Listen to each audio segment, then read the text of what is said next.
Manchester, one of the best cities in the UK. With a great live music scene, innovative scientific enterprise and two of the best football clubs in the world, it's a city to be proud of. So how has European funding helped it become the thriving city it is? Manchester runs on an economic deficit. That means it spends more money than it receives in taxes. The gap is partly filled by European funding, which is specifically assigned to areas which thrived during the Industrial Revolution but now need extra support for amazing new projects such as these. In transport, Victoria's new Transstop and the Deansgate Castlefield station were helped by a £10.8 million grant in 2014. The Sharp project, Newton Heath's highly successful creative hothouse, was helped significantly by a £7 million EU grant.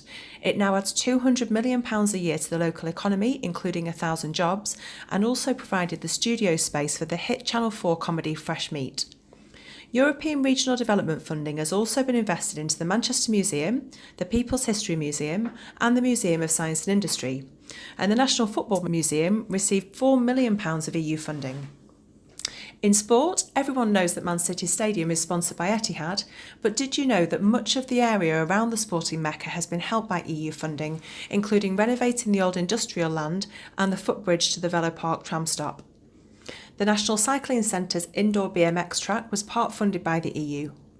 On to science, the Graphene Institute, a hugely successful scientific enterprise in Manchester, received £23 million in EU funding, and the Manchester Science Park has a brand new centre called The Hub, which benefited from a recyclable loan fund from the EU.